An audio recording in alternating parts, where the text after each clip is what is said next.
Salut à tous.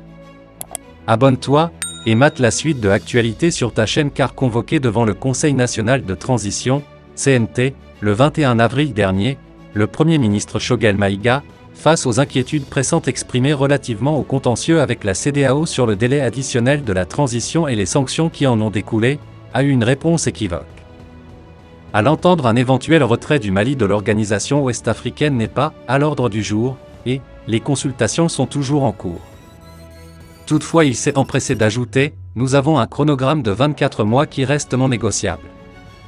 Mon gouvernement a déjà défini la feuille de route et n'entend pas s'attarder sur les discussions car le comité de suivi des Assises nationales de la refondation de l'État a vu le jour au dernier Conseil des ministres, SIC. » Moins de 2 semaines après cette déclaration, le ministre des Affaires étrangères, Abdoulaye Diop, se trouvait à Lomé, 3 à 4 mai, pour solliciter, au nom du chef de la transition, le colonel Assimi Goïta, la médiation du président togolais Faure Gnassingbé pour faciliter le dialogue avec les acteurs régionaux et au-delà l'ensemble de la communauté internationale pour trouver une issue favorable à la crise. Une offre qui a été acceptée.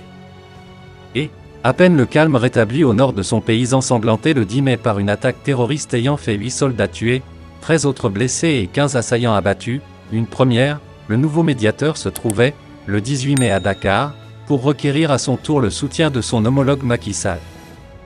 Il est assuré de trouver en lui un allié de premier plan par son pays, le Sénégal, est le premier fournisseur du marché malien et souffre donc, plus que tout autre, de l'embargo qui frappe le pays.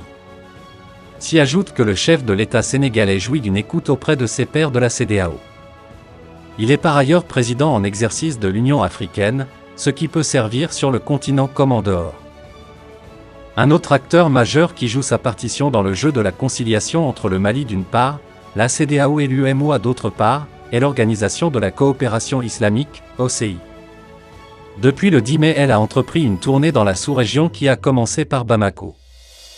Son objectif proclamé, établir un dialogue apaisé entre les protagonistes, dans le respect de la dignité et de la souveraineté du peuple malien tout en permettant à l'organisation sous-régionale de sortir par le haut. Faire en sorte que la CEDEAO ne perde pas la face, c'est bien l'enjeu de la partie en cours. La transition malienne a déjà 18 mois au compteur depuis mars passé. Lui accorder 24 mois supplémentaires la porterait à 42 mois soit 3 ans et demi. Un mandat présidentiel normal à 1 an et demi près. Une telle concession anéantirait non seulement la démarche coercitive de l'organisation, en plus elle la phagocyterait face à la Guinée et au Burkina Faso. Or, malheureux, on est désormais dans le « après moi », le déluge, le « moi j'ai échoué », après moi personne ne réussira, la politique de la terre brûlée, la terre Mali brûlée. Que c'est malheureux pour le pays après cette héroïque et historique lutte du peuple malien sous le leadership du M5. RFP qui a ouvert grandement la voie à la satisfaction des aspirations profondes du peuple malien qui y a cru et s'y est engagé au prix de sacrifices énormes, le prix du sang point qu'ils se le tiennent pour dit, les patriotes ne céderont pas un pouce de terrain aux imposteurs, aux opportunistes, ni aux nouveaux et anciens prédateurs de l'État. Nous n'abdiquerons jamais. Ils ne mesurent certainement pas notre détermination d'aller de l'avant.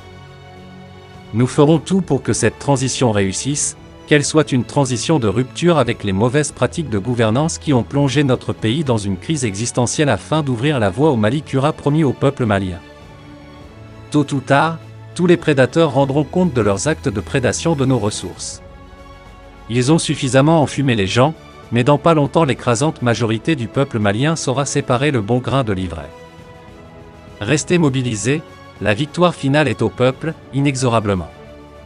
Ne permettons à personne de nous divertir, de diviser le M5 RFP, de diviser les entités membres du M5 RFP, de diviser toute la classe politique, de diviser et clasher les syndicats de travailleurs, de diviser la société civile, de diviser les notabilités et les leaders religieux en les opposant aux politiques, en fracturant le pays à travers le négationnisme de la révolution du 26 mars 1991 et le discours de restauration d'un régime de dictature et d'oppression auteur de crimes atroces contre le peuple malien, contre de nombreux patriotes et démocrates maliens, un régime qui a tiré à bout portant sur les manifestants aux mains nues, très jeunes pour la plupart, dont beaucoup peuplent aujourd'hui le carré des martyrs, qui a embastillé et assassiné le président Modibo Keïta en prison.